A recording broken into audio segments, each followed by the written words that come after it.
This episode of Harvey Brownstone Interviews is brought to you by the Harvey Brownstone Talk Show Blend Coffee, available at hollywoodblends.com. Everyone's saying it's the best coffee they've ever tasted. Why not give it a try and see for yourself? Hello, everyone. I'm Harvey Brownstone, and today's guest is a multi-award-winning filmmaker, screenwriter, author, and educator whose love of horror movies as a child made him determined to meet and get to know the people who made those movies. As a young teenager, he produced a hugely popular fan magazine called Bizarre, dedicated to celebrating and promoting horror movies and the people who made them.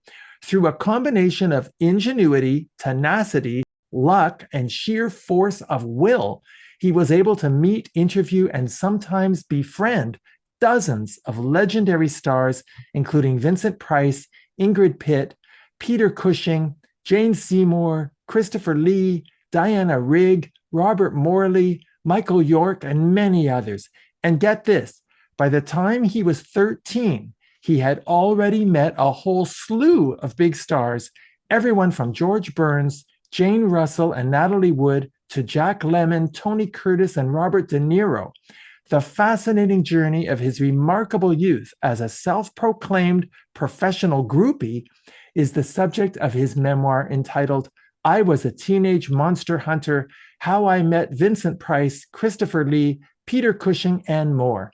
The book is a must-have for horror movie fans because it contains the full text of his fabulous interviews with members of horror movie royalty at the pinnacle of their popularity. Our guest began his filmmaking career as an assistant to legendary director Brian De Palma, working on the classic movies The Fury and Dressed to Kill. Since then, he has directed over 50 films, including Elvira's Haunted Hills, Guilty as Charged, Oblivion, Out There, Acting on Impulse, Backlash, Oblivion 2, Magic Island, Fatal Acquittal, and Kiss of a Stranger, which he also wrote. For television, he's directed Strip Mall, From Here on Out, My Sister is So Gay, and Dante's Cove.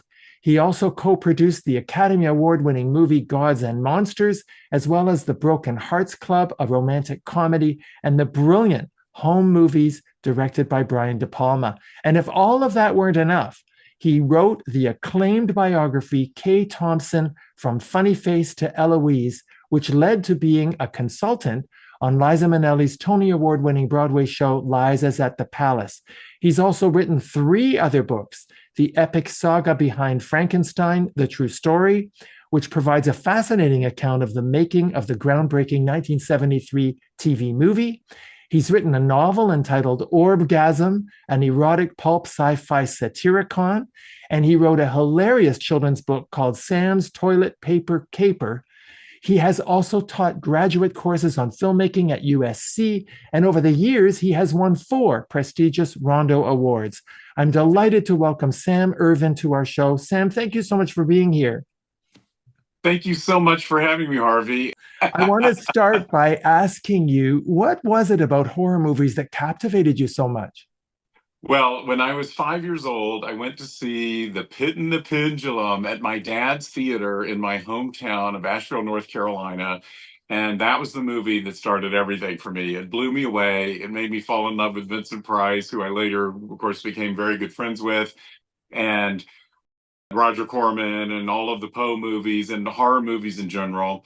And it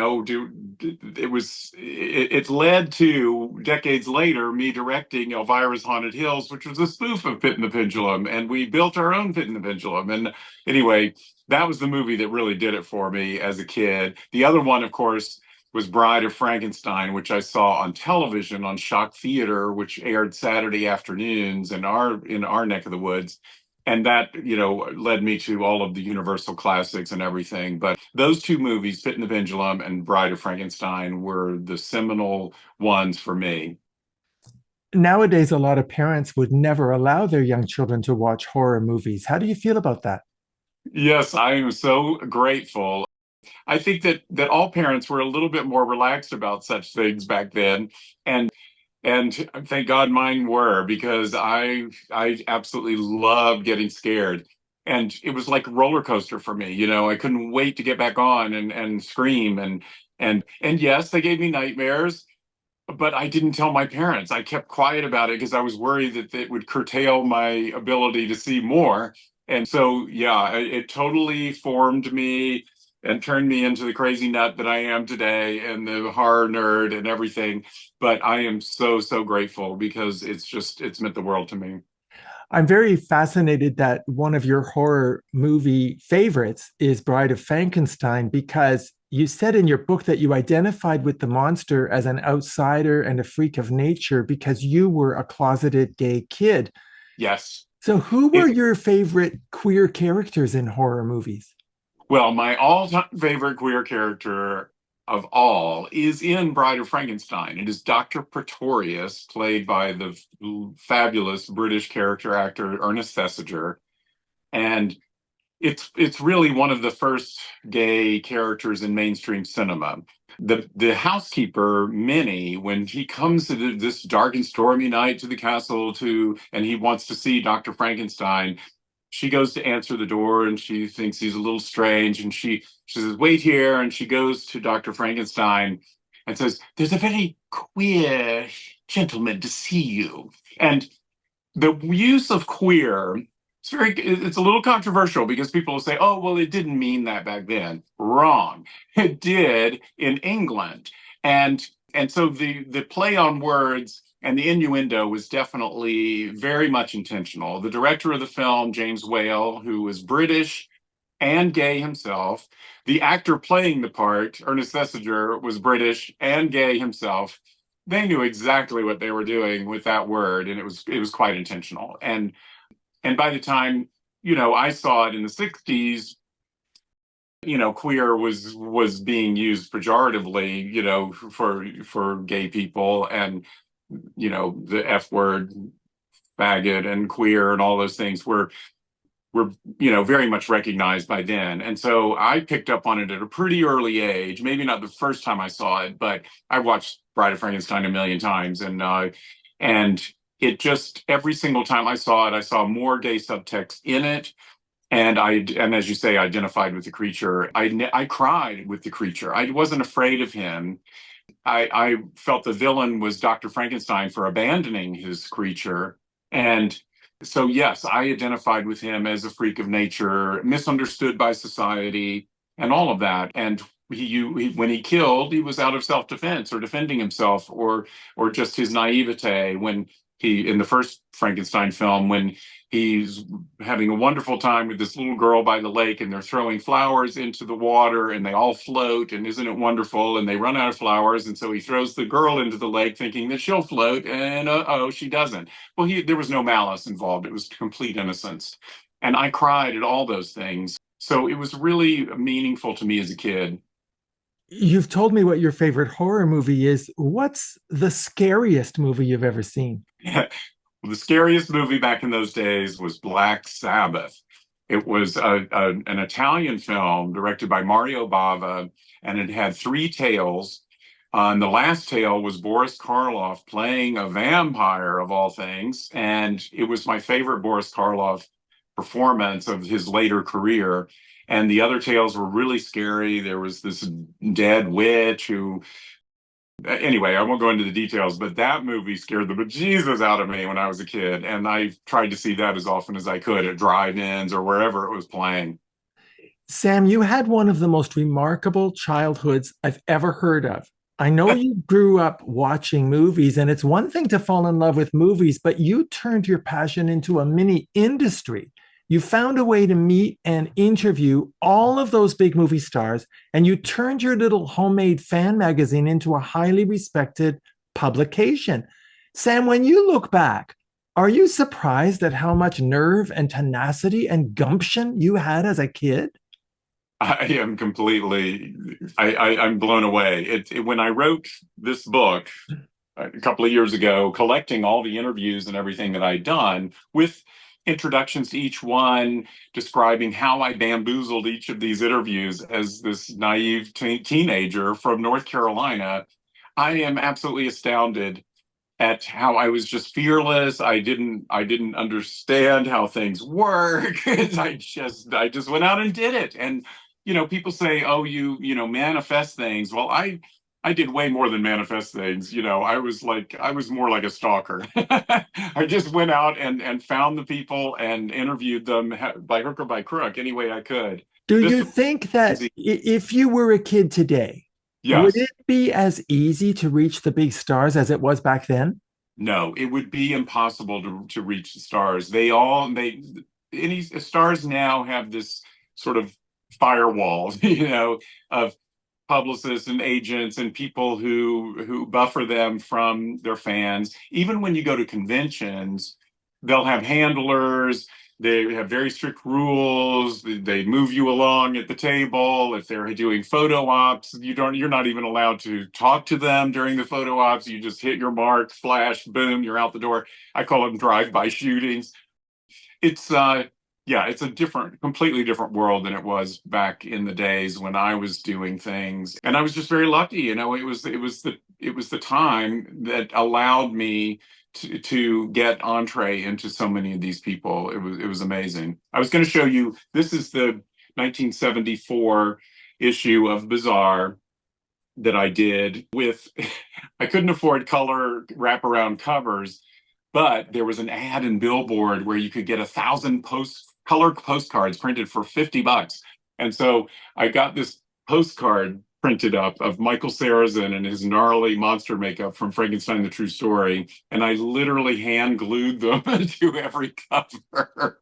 But this is just an example of the fanzine that I did back in those days. It's got a lot of photographs, little teeny tiny type, so I could fit in as much text as I possibly could on every page.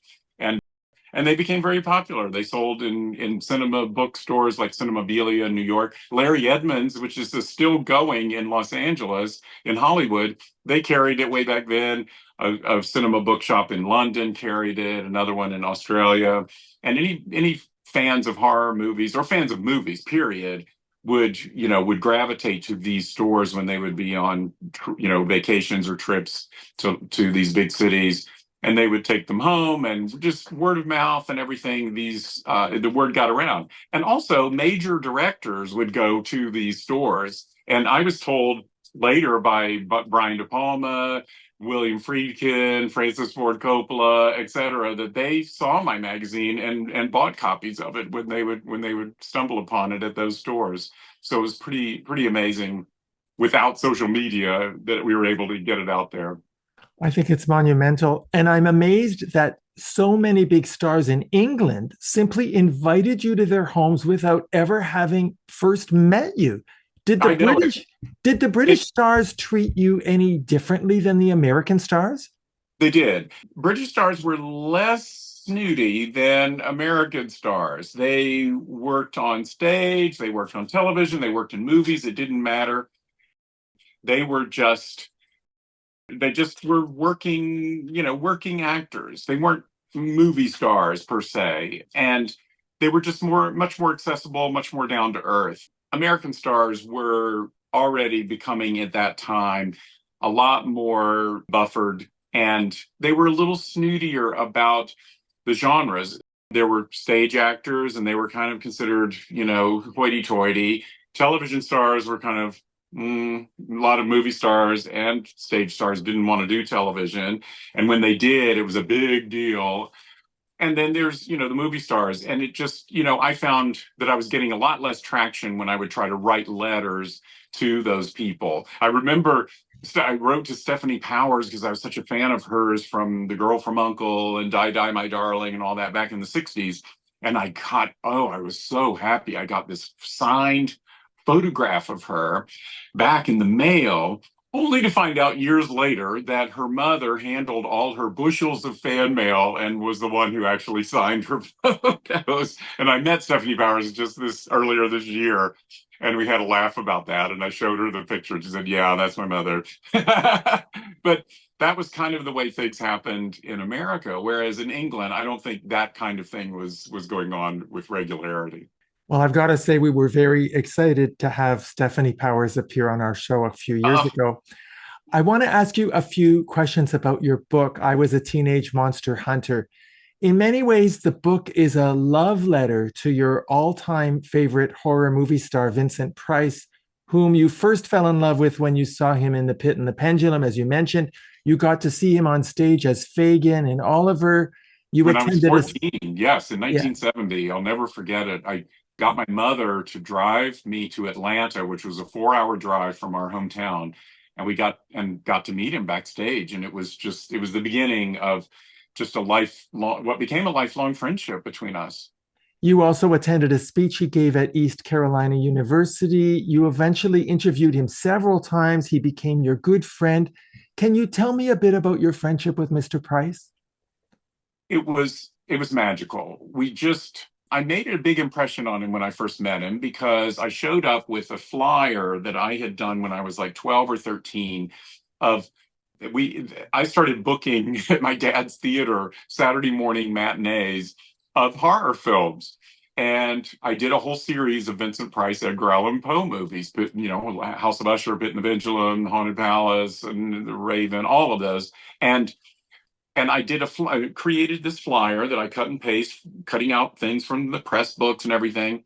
And I brought him a flyer to show him, and he couldn't believe that this young kid had done this and had organized this whole sort of ongoing festival in his honor. That was the first thing that made an impression. The other thing was my name, Sam Irvin, from North Carolina. There was a very famous senator, Sam Irvin of North Carolina, who was a Democrat senator there for decades and became the head of the Watergate Committee. And he knew of him. And so when I said, I'm Sam Irvin from North Carolina, he said, oh, you must be related to the senator.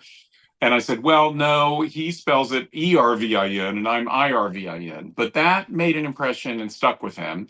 And then the third thing that really made an impression was that I had memorized the monologue from Pit and the Pendulum for an assignment at school where we had to learn monologues. They were thinking like Shakespeare, and I was like, no, I'm allergic to iambic pentameter. I'd like to do Edgar Allan Poe. And they were like, okay. I didn't tell them that it was really Richard Matheson's words who wrote the script. But at any rate, I memorized that monologue, which is, do you know where you are, Bartolome? You're about to enter hell, the neverworld, the infernal region, the abode of the damned, a place of torment, Gehenna, Naraka, the pit, and the pendulum, the razor edge of destiny, thus the condition of man bound on an island from which he can never or hope to escape, surrounded by the waiting pit of hell, which must destroy him finally.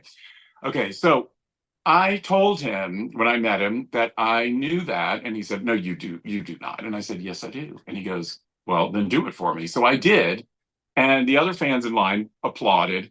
And that made a huge impression. So when in 1974, when I'm 17 and I'm in London, I wanted to meet Diana Rigg because of Emma Peel in The Avengers. And she was the Bond girl in On Her Majesty's Secret Service, but she played Vincent Price's daughter in Theater of Blood. Well, she was on the West End in Pygmalion. And so I thought, well, I'll see the play. I can't wait to see her on stage. And then I'll try to meet her at the stage door. I sit down in the theater and I hear this familiar laugh. And I turn around, it's Vincent Price. And before I can open my mouth, he goes, Sam, what are you doing here? Now, he knew my name because he associated me with the senator. And he took me backstage to meet Diana Rigg. And like his little wind-up performing monkey, he had me do the monologue from the Pendulum for Diana Rigg. Okay, now you would think I had gotten enough mileage out of that. Well, no. Decades later, this after Vincent Price had passed away, Cassandra Peterson was interviewing directors for Elvira's Haunted Hills, and she shows me the script, and she goes, this is a spoof of the Vincent Price, Edgar Allan Poe movies, like Pit and the Pendulum. Are you familiar with those? And I just went right into, do you know where you are? You're about to enter hell, the neverworld, et cetera, et cetera. She looked at me like I was crazy and then said, you're hired. And literally, that's how I got the job to direct Elvira's Haunted Hills, which of all the 50 plus movies that I've directed is the most thrilling, most exciting thing that I have ever done in my whole career. Well, back to Vincent Price. Yes. You almost got the chance to direct him and his wife Coral Brown in a movie, but the producers wanted to cast Diana Rigg instead of Coral Brown, so he backed out. How long did it take you to get over that? It was rough. It was really, really rough. But, I learned a lot of lessons. I tried to develop a film with the two of them as attached as the stars. We had the script written by Brian Clemens, who had created the Avengers and TV series, and had written and directed Captain Kronos Vampire Hunter, and he wrote Dr. Jekyll and Sister Hyde, et cetera, et cetera. Wonderful writer. And I when I started talking to investors, they weren't as convinced as I was that the teaming of Vincent Price and Coral Brown was enough of a box office draw. And so when the investor said, I'll do it if you can get Diana Rigg. He had actually been involved in financing Theater of Blood with the two of them as the leads. And Coral Brown was in that movie, but a much smaller supporting role. And he said, you can give Coral a smaller role. Well, that just didn't go over well. And there wasn't anything I could do about it. It was just show business as usual. And I think Vincent knew that, but he couldn't, after having developed this thing with Coral in mind for the lead, he couldn't betray his wife to kind of demote her in favor of Diana Rigg. And so, yeah, they sort of backed out, and it was very rough. It was a very, very tough and bitter pill to swallow. And it took me years to get over it. But we did run into each other again in the late 80s, and we made up about everything. And Coral was with him and said, what's happening with your movie? And I said, well, I kind of, it's kind of fallen by the wayside. And they said, no, if you don't feel like you need our blessing, and if you do, you have our blessing, just go and get it made with whoever you need to get it made with. And they, once they got over being the hurt of what had happened, they realized just that's the nature of the business. And so we got over all of that. And later, when I finally did get a film, I never got that one off the ground, but I got my first feature film, Guilty as Charged, with Rod Steiger. The review in the Los Angeles Times compared Rod Steiger's performance to Vincent Price in Theater of Blood. Well, I immediately get a call from Vincent Price, who had read the review and congratulated me and everything. And I said, Vincent, let me come and pick you up. It's playing at a theater near where you live. And he said, I can't, Sam. I'm so sorry, but I'm sort of bedridden now. And it was just the saddest thing in the world. This was 92-ish and 1992. And then he wrote me a letter after that phone call and just said, my God, we go so far back into your childhood. And it was just this wonderful, beautiful, sweet letter. And it was the last communication that we had. And it just meant the world to me. But in between all of that, we became really, really good friends and almost intimate at one point, which I talk about very honestly in the book. And it didn't work out for a number of reasons, which you'll read about. But I loved him dearly, and he we just had a very special relationship. He was just lovely. He was absolutely the most amazing gentleman. Anyway, I adore him. And by the way, we dedicated Elvira's Haunted Hills to him. Cassandra Peterson was also friends with him, and it was just a big love letter to him. You're so fortunate to have had him in your life, and you must have meant the world to him too. And you were also a fan of Sharon Tate, so I can't resist asking you, what did you think of the movie Once Upon a Time in Hollywood? Oh, wow. That was a really special experience to see that movie. I guess I can spoil it. It's been out for quite a while, but basically, as everyone knows, very, very tragically, Sharon Tate was murdered by Charles Manson's followers. She was pregnant at the time with Roman Polanski's baby, and it was just it at the time that it happened. I was such a fan of hers, and I was such a fan of their film, The Fearless Vampire Killers, which Polanski had directed and she had starred in. And I have this huge poster on my wall up in my office. It's a 3-sheet that I've had on my wall wherever I've lived ever since 1967. And she just was ethereal, and I adored her so much. Well, Tarantino's film takes a fantasy approach where she actually survives the Manson attack and lives on. And it just, I mean, I cried in the theater. It was so cathartic. I mean, and also it's a Tarantino movie. The Manson followers got their just desserts in a very, very violent and bloody way, which was also cathartic in its own way.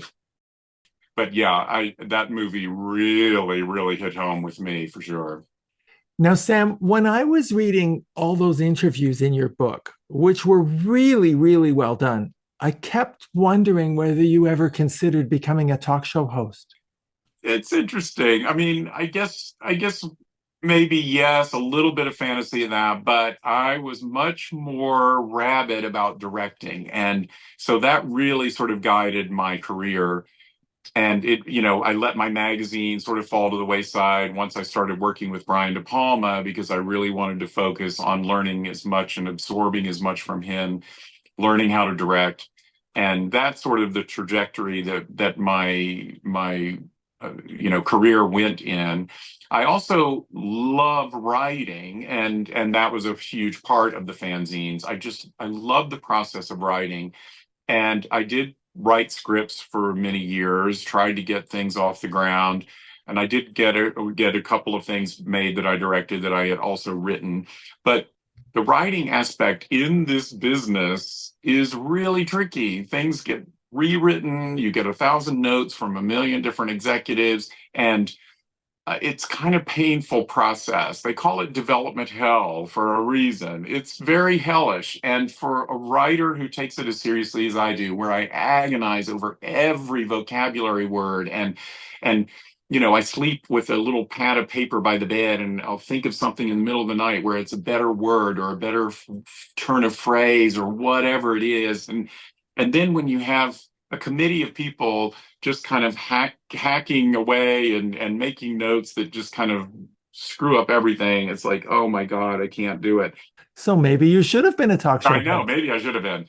But I literally swore off writing any more scripts. And that's why I turned to writing books that I can control myself and not have all of that interference. And because I really write as a hobby. And directing films, it's a big committee, and I love directing, love being on a set, but it's also very nourishing to kind of be writing. And as far as being a talk show host, I mean, maybe I'll do something like that when things slow down on my directing career. Well, you never know. I mean, there's so many great gems in your interviews. I'll give you an example. When you interviewed Diana Rigg and asked her what she thought of George Lazenby as her co-star in a James Bond movie, she got visibly upset and refused to answer. What did you make of that? Well, again, it's like there was no internet, there was no social media or anything. I had no idea that she had not gotten along well with George Lazenby. In fact, it had been a huge press thing in London, especially, or in England, where she had written an open letter that was published in all the papers to George Lazenby, basically threatening him that if he didn't stop telling these lies about her, that she was going to sue him for libel and all this stuff that was going on. And I had never heard a peep of it. I've lived in Asheville, North Carolina, and those stories were not covered in our local newspaper. So I just didn't hear about them. So when I brought it up, she thought that there couldn't possibly be a person on the planet who didn't know about all this, and was quite offended that I brought it up at all. But once she understood that I just really was a naive, 17-year-old who just didn't know, she, calmed down a little bit. And then I just went right back to talking about Theater of Blood because I knew it was her favorite film that she'd ever done and that she adored working with Vincent and loved everybody on that film. And she just brightened right back up, and we got over that little rough spell during the interview. Well, I really could relate to that because, of course, I've had those moments myself. It's definitely a challenge. Now, when you were 8 years old, Sam, you got to visit the set of the Blake Edwards movie, The Great Race. And in 1974, when you were 18, you visited Christopher Lee on the set of the James Bond movie, The Man with the Golden Gun. And you got to watch them film a few scenes. My question to you is, what was the impact on you of those experiences in terms of your future aspirations to be a filmmaker? Well, walking onto the set of The Great Race at 8 years old, that was the moment that I decided I wanted to direct movies. I had no idea that this stuff was created on a soundstage. And the scene that I walked in on was a big iceberg scene in a tank of water with antique cars floating on the iceberg and all the stars standing on the iceberg. Natalie Wood, Jack Lemmon, Tony Curtis, and Peter Falk, and Blake Edwards directing this huge thing, wave machines, snow machines, all this stuff. And the eyes just popped right out of my head. And I really thought that if they had to shoot an iceberg or whatever, they'd have to go to the North Pole and wait for a storm. So that just was this eye-opening moment. And my dad had an 8mm home movie camera, and I just took it out of his hand and never gave it back and just started making little films. Now, when I was 17 and went on the set of the James Bond movie, that was just major, major, major reinforcement that this is exactly what I am born to be doing. I love being on a movie set. I love seeing the magic that's created and all of the things that go into it. And Christopher Lee gave me a tour of all the Bond sets, and I was just, again, agog. It was like, died and gone to heaven to just even be at Pinewood Studios and seeing all these things. And so, yeah, but the 1-2 punch of those two visits, I just knew this is what I had to do. Well, and then you got to work with Brian De Palma. What would you say was the most important thing you learned from him? Wow. Well, preparation, absolutely preparation. He was a big student of Hitchcock, and I studied Hitchcock in school. And anyone who's ever knows anything about Hitchcock and the behind the scenes is that he prepared his movies like a military operation. There were storyboards and everything was planned out to the T. And that's how Brian De Palma did his films. And so being able to work with De Palma behind the scenes for months and months and months leading up to the shooting, I would see him thinking and creating and drawing little pictures of the shots that he wanted. We had cork board on all the walls in his office in the living room of this apartment he had turned into an office. And he would tack up these cards in rows for each scene. And then one of my jobs was to take them down, code them on the back, Xerox them for the department head so that this information would get out to everyone involved in the film, and then put them back up for him to be able to revise and change or do whatever.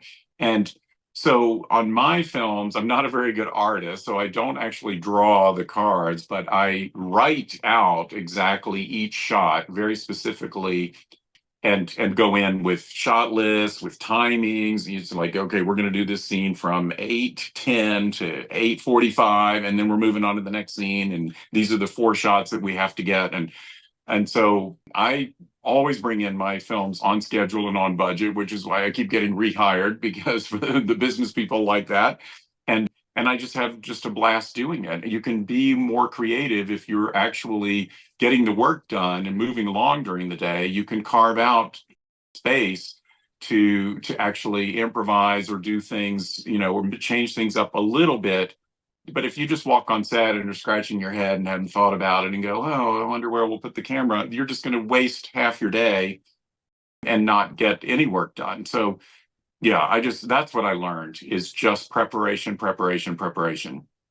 Now, as a director, you've worked with many big stars, including Rod Steiger, Billy Bob Thornton, Cicely Tyson, Diane Cannon, Julie Newmar, so many others. Did your experience interviewing the stars as a kid help you in working with stars as a director?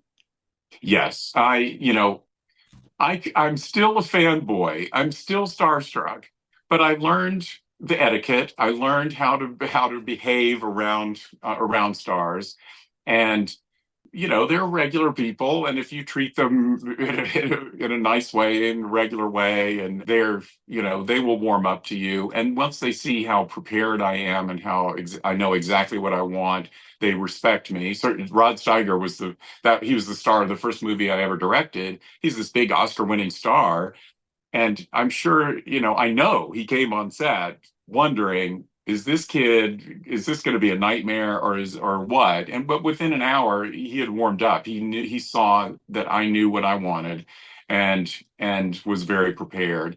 And that's all it takes. And yes, and meeting certain people, I would want to fawn, and I'd want to say, "Oh, can I have your picture and your autograph?" But I kind of wait on that, and just we treat each other like peers, and let the friendship develop, and then go from there.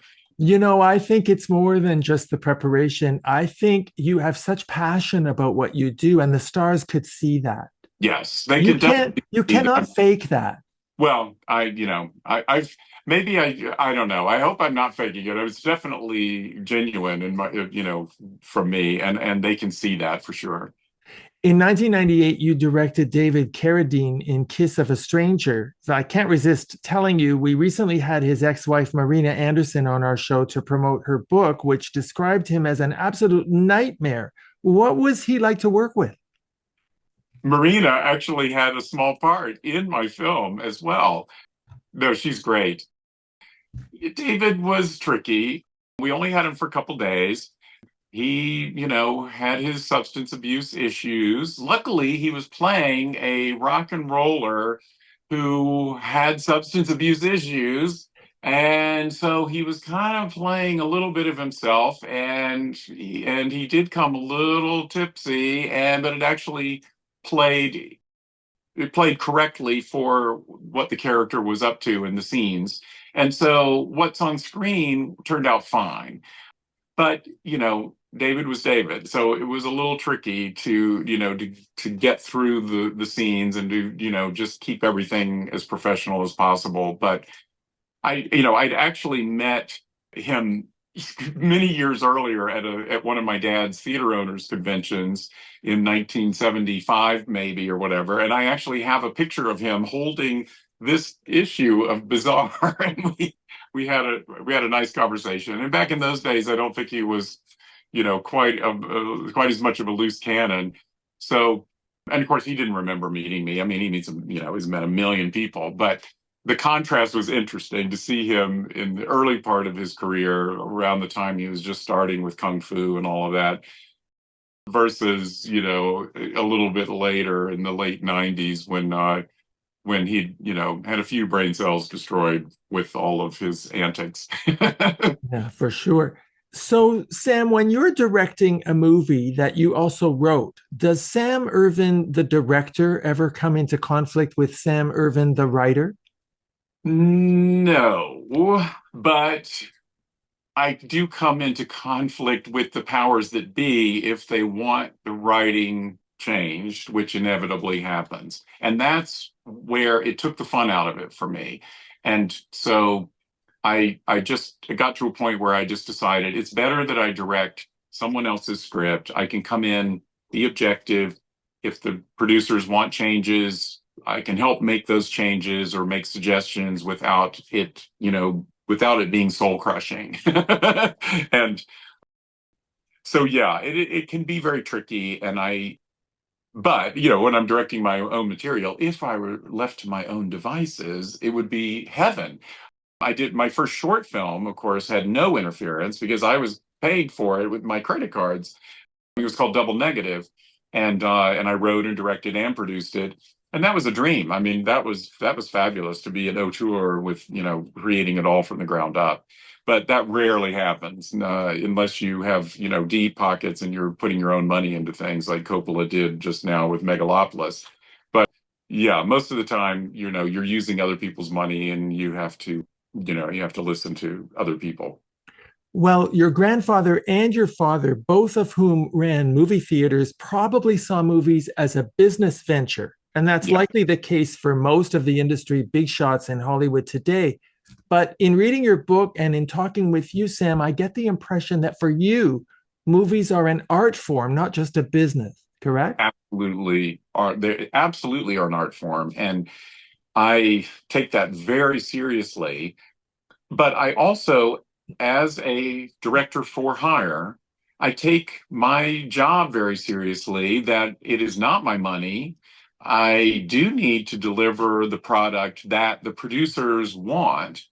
And so I'm very, very, very respectful of that about this business. I did teach some courses on directing at USC, at the University of Southern California, in their cinematic arts division. And, I noticed that some younger students, wanted to make their esoteric art films that would show at Sundance, and they were hoping that they would, be able to develop a career as the next flavor of the minute and all that kind of stuff. And they really didn't, some of their films. I remember there was one student who didn't want to have any coverage of close-ups or anything. He wanted every shot of all of his movies to be a big wide shot like a stage play, and never go in for tight shots or anything else. And I said to him privately, I said, listen, that's a gimmick that'll work for maybe one or two movies, but and in terms of a long-term career, I think you're going to have a hard time sustaining that. And you're certainly not going to be able to be hired as, let's say, oh, they want to hire you to direct an episode of, Game of Thrones or something. You've got to be able to adapt to the style that has already been established. And so just like an artist needs, whether they're going to be an abstract artist or not, they need to learn all of the techniques. They need to be able to paint a bowl of fruit that looks realistic. And I had to impress upon those students who had sort of a warped view of what the industry is, that they really needed to learn all of these things to have it in their arsenal to be able to adapt. So I do that as a director. I have to figure out what it is they want, and then reconfigure my thinking to be able to deliver that for them. When you interviewed film director Robert Fust, he said that after making Wuthering Heights, he came to realize that movies are not art anymore. They are product, and you have to smuggle the art into them. Do you agree with him? I completely agree with that. And it's so funny that you picked up on that. I mean, that exact quote runs around in my brain all the time. It's great. I'm so glad you picked up on that. But it's very true. It absolutely is true. Now, Sam, your book, I Was a Teenage Monster Hunter, describes your coming of age from a closeted gay young man to an out, proud gay man who's been in a long-term marriage with your husband, Gary, for over 40 years. I want to ask you, when you were a teenager, some of the celebrities you interviewed were gay, like film composer James Bernard. Did meeting gay people back then have any impact on your personal journey of coming to terms with your sexuality? Very much so. I remember when I visited James Bernard, the great composer of all, Hammer films mostly. I didn't know going in that he was gay, but he had invited me to his house in London. And when I went there to interview him, it became very obvious once I came in there that his lover and partner was Paul Dean, who was a huge screenwriter, had written Planet of the Apes, Murder on the Orient Express, and many others. The two of them had collaborated on a film in the early 50s and had won an Oscar for Best Screenplay. Anyway, and they had their Oscar on the table and they were showing it to me. And I had no idea that, because again, there wasn't IMDb, nothing back then. I didn't know that James Bernard, the famous composer, actually had an Oscar for writing. But they were very affectionate with each other. They didn't hide the fact that they were a couple.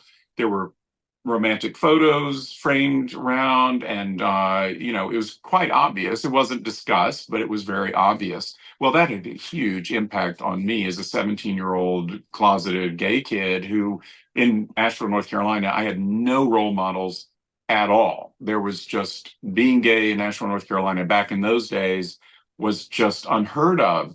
And the only people who were sort of out were not, I couldn't identify with them. They, it wasn't, they were made fun of. They were the butt of jokes. They were, it just wasn't something that you could ever aspire to do. And so seeing this with these, quote unquote, normal gay men being so relaxed about being with each other as a couple, it was majorly influential on me, and then I saw other, you know, other people like this, and it just, started growing from there. And once I got out of college and moved to New York, of course, then there's huge gay community there. And I was married to a woman for a few years. But after I got into New York and had role models and had, it just rewired my thinking that I could actually come out and live my true self. I was amazed to learn from your book about the TV movie Frankenstein, the True Story, that many of the people involved in the making of that movie were gay. Do you Yeah. think that they injected some gay subtext into the movie? Boy, did they ever. Yes. And as I wrote in this, I put it on the cover.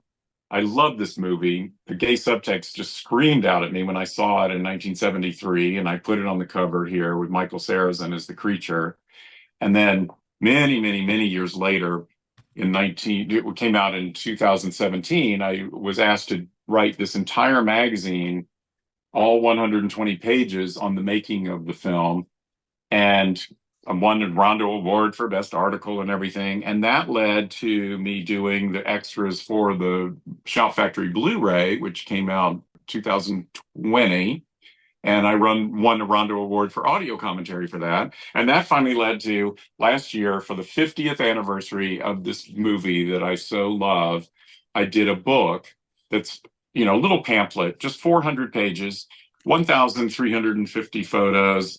And I got Anne Rice to write the foreword because it was the movie that inspired her to write Interview with the Vampire. And I got Guillermo del Toro to write the afterword because it's one of his favorite films, and he's actually directing and writing and producing his own Frankenstein film as we speak, with a big all-star cast. Anyway, this movie, I kind of went on a crusade about the gay aspects of this film because it had not been recognized. The movie had sort of fallen into obscurity. For many years, it was only available in a butchered 2-hour version on video cassettes and everything that couldn't possibly, it was just a bastardization of it and really put out the wrong idea of what the movie really was in its full 3-hour version. And the two writers of the script were the most famous gay couple back in the 70s, Christopher Isherwood, who wrote the Berlin stories that Cabaret was based on, and his partner, Don Bacardi, who's a world-renowned portrait artist. And the two of them injected all kinds of gay subtext into the movie. The producer, Hunt Stromberg Jr., was gay and a big monster kid, just like me. Bride of Frankenstein's his favorite movie. He discovered Vampira and created the whole genre of horror hosts. He knew Karloff. His dad had produced 2 Karloff movies. He knew Karloff since he was a kid. And when he was working at CBS as head of programming, he got Karloff to put on his Frankenstein monster makeup one last time in 1962 for an episode of Route 66. His lifelong dream was to make a big, expensive, beautiful, lavish Frankenstein movie, which is what this turned into. And he and the writers and several other gay people who were part of the cast and crew called themselves the Lavender Hill Mob. And they were purposefully injecting as much gay subtext into this film as they possibly could. The James Mason character in this movie, whose character name is Dr. Polidori, that character is actually Dr. Pretorius. In fact, in early drafts of the script, he's called Dr. Pretorius, and his character is gay, and it is very much modeled on Dr. Pretorius from Bride of Frankenstein that we spoke about earlier. And James Mason just has a ball playing him. And the creature, the relationship between Dr. Frankenstein and the creature is more homoerotic than it had ever been before. The doctor is played by 22-year-old Leonard Whiting, who was known as playing Romeo in Zeffirelli's Romeo and Juliet, just this beautiful young man.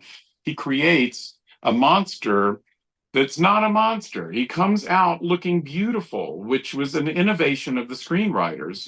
Dr. Frankenstein isn't in the business of making monsters. He's in the business of creating Adam, his own Adam. And so he comes out looking absolutely beautiful. But then, as the experiment goes wrong, his skin starts to deteriorate, and then he becomes monstrous. And Dr. Frankenstein loses interest in him and abandons him because he looks terrible. But in the beginning, the writers injected this sort of My Fair Lady Pygmalion thing where the doctor is teaching the creature how to be presentable in high society, the way that Henry Higgins teaches Eliza Doolittle how to be presented in high society. And he actually takes his creature on a date to the opera. Now, how gay is that? And so there's a lot of gay subtext, and I could go on for days because there's 400 pages worth of stuff here all about it. And that's what this book is really, really all about, is that whole gay crusade and trying to claim this movie as an LGBTQ plus film. Which is really fascinating. I have to say that after reading the book, I then went and bought the DVD and watched the whole thing. And then I understood what you were saying, but I definitely missed it the first time. Yeah, I mean, you don't have, the film works on various levels, and you don't have to look at it as a gay relationship or whatever. You can look at it as a father-son, a brotherly relationship or whatever. And I think a lot of people did. But once you look at it through the lens of the filmmakers and what their intentions were, it's kind of hard to go back. Now, Sam, I want to mention that all profits from the sale of your book, I Was a Teenage Monster Hunter, are being donated to the Trevor Project, which is the world's largest nonprofit organization supporting LGBTQ youth, especially in the areas of suicide prevention and crisis intervention. And as a survivor of attempted suicide when I was only 19 and I had no one to turn to, I want to publicly commend you for doing that, Sam. Oh, wow. I'm so sorry to hear that you went through that. And so many people do. It's really, really hard for people in our community when there's so much prejudice out there and so many pressures and family and society and everything else working against us. And I just really, my heart goes out to you and to all of us who've managed to survive through all of this, and many people don't survive. So I definitely felt it was very important. The other thing is that Cassandra Peterson, who's Elvira, does the foreword to this book, and I asked her, what I wanted to give all the profits to an LGBTQ plus organization, and she was the one who actually recommended the Trevor Project because she's done a lot of fundraisers for them. And I was like, oh my God, that is absolutely perfect, because the whole book is about my childhood and my teenage years. And so it was the perfect fit. And I'm really, really proud and happy to be of, some small help. Well, I'm very happy to support the book on our show. Now, your book takes us up to the point where you started working for Brian De Palma. Will there be a volume 2 at some point? Oh, yes. In fact, I'm working on that. It'll be out next year in the fall of 2025. It'll cover my De Palma years. And that's definitely what I'm working on. And there's another little book in between. You mentioned that my book, Sam's Toilet Paper Caper, and this is just a parody of those little golden books that we had as kids. And it's just a little storybook with these hilarious cartoons by my friend Dan Gallagher about my trials and tribulations trying to find toilet paper during the pandemic. And all of the profits from this book went to the World Health Organization COVID-19 Fund.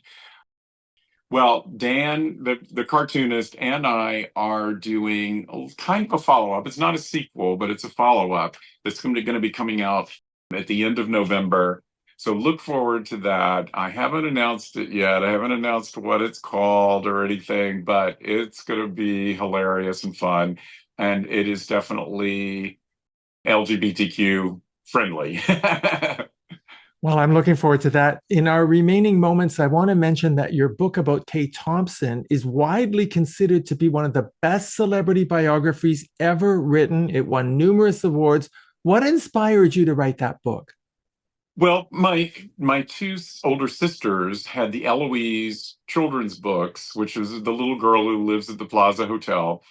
And they read them to me as storybooks when I was a kid. And I absolutely fell in love with those and I identified with Eloise. I wanted to go live in a fancy hotel in New York and have room service. And even when I was a kid, many of my friends were adults. Most of the people in our neighborhood were adults. And I identified with this little kid who hung around adults all the time. She had no friends her own age. And so I really, really adored those books and thought they were so funny. And the great Hilary Knight did the illustrations, and they're magnificent.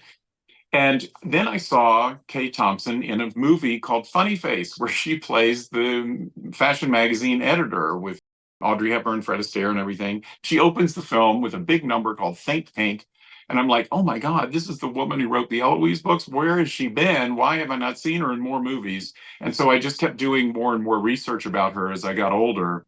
And and realized, oh my Lord, all the things that she had done. She literally was like the Zelig of the show business and knew everybody, worked with everybody, did all this stuff behind the scenes. Liza Minnelli was her goddaughter. She lived with Liza the last 20 years of her life. She discovered Andy Williams and they were lovers for 15 years. She, just did everything. She directed John F. Kennedy's inaugural gala. She directed the most important fashion show of the 20th century. I mean, you name it, she did it. And she needed a book. And so I was the one who did it. Tell me about your work with Liza Minnelli on her fabulous show, Liza's at the Palace. Oh, it was amazing. Yeah, she got, I was trying to interview her for my book for years.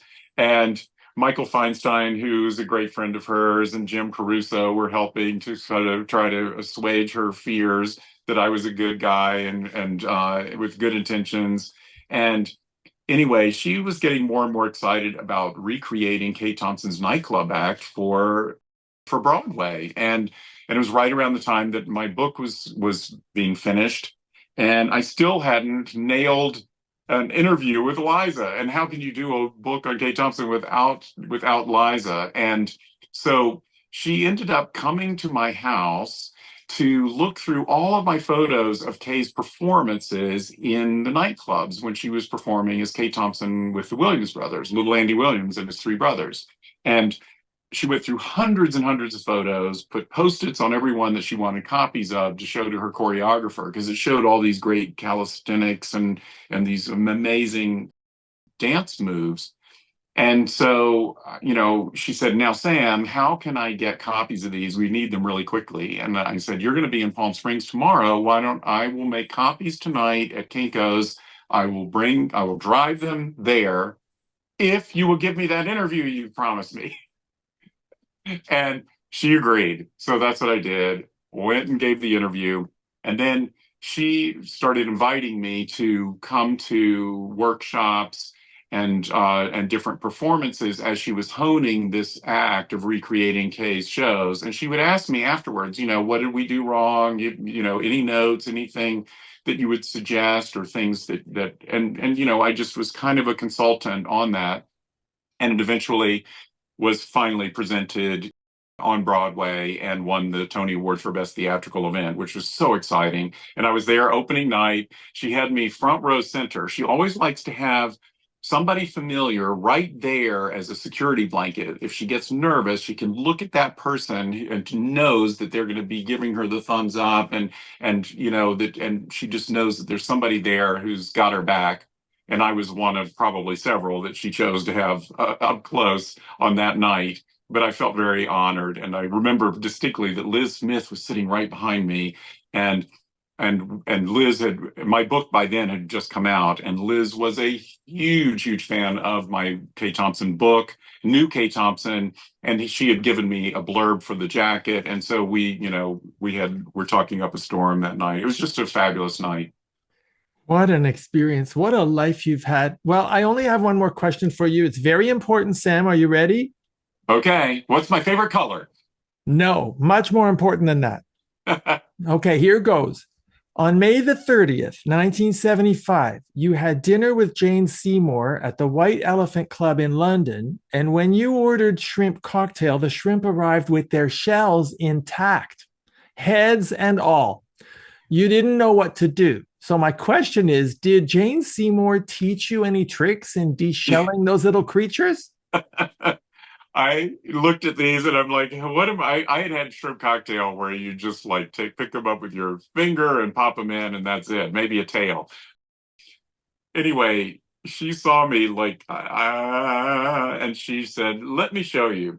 And she reached over and brought it over to her side and she took a knife and was just like, and had those things deshelled in a second. I have no idea how she did it, but I'm glad she did. And I was getting a little queasy watching this dissection. And she had just done Frankenstein: A True Story, where her head was decapitated and she was the female creature and all this stuff. And I just thought it was hilarious juxtaposition that she's now Dr. Frankenstein doing all the dissections.